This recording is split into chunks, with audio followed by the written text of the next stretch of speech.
বাসায় বসে কি 27 রাকাত করতে পারবেন? এইখানে যদি 2 রাকাত নামাজ জামাতের সাথে পড়েন তাহলে 2 রাকাতে 27 দুগুণে 54 রাকাত নামাজের সওয়াব পাবেন, আর বাসায় তো 2 রাকাতের সওয়াব পাবেন।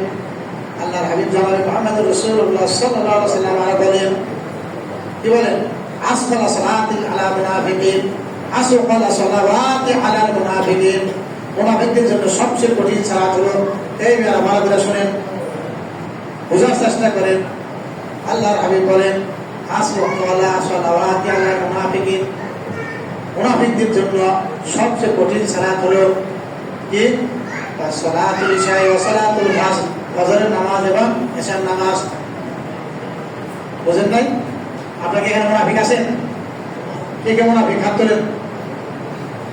যারা বিনা কারণে ফজরের নামাজ আর এশার নামাজ জামাতে পড়েন না, তাদের মধ্যে মুনাফিকের আলামত আছে। আল্লাহ রাসূল বলেছেন আসফালা সালাওয়াতি আলাল মুনাফিকিন, মুনাফিকদের জন্য সবচেয়ে কঠিন নামাজ হলো ফজরের নামাজ, এশার নামাজ।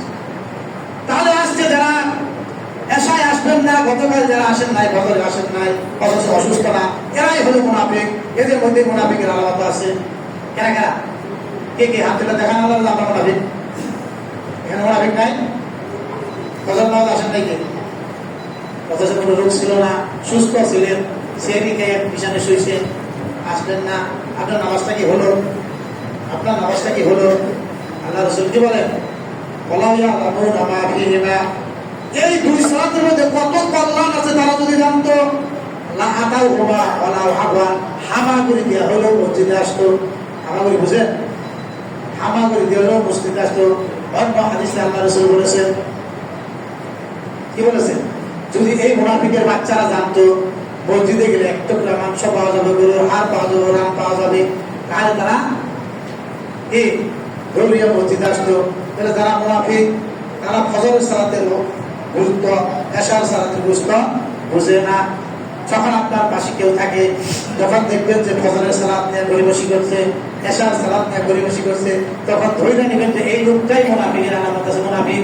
ওর কাছ থেকে 100 হাত দূরে থাকবেন। আছেন আপনাদের এরকম?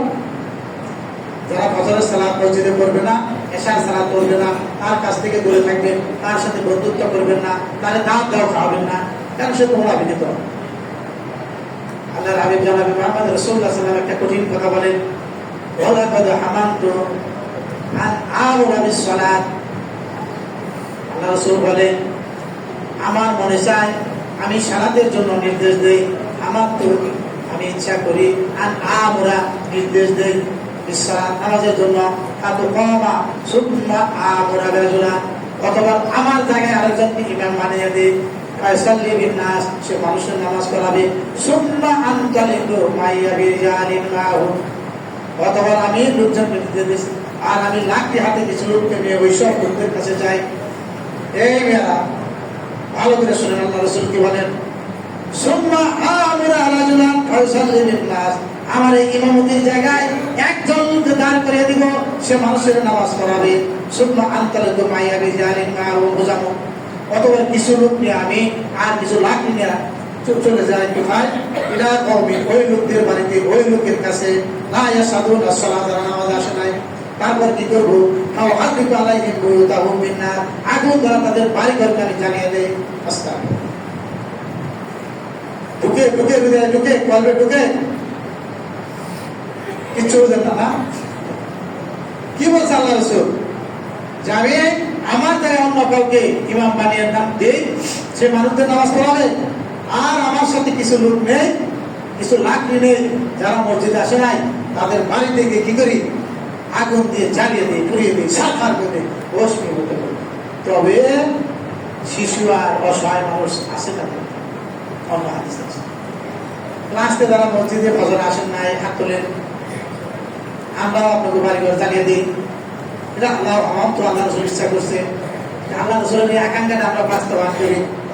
যারা মসজিদে আসে তাদের মধ্যে 2 ভাগ হন, 1 ভাগ নামাজ পড়েন, আরেক ভাগ নামাজ না পড়ে যারা আসে না তাদের বাড়ি ঘরে লাঠিতে জ্বালিয়ে দেয়।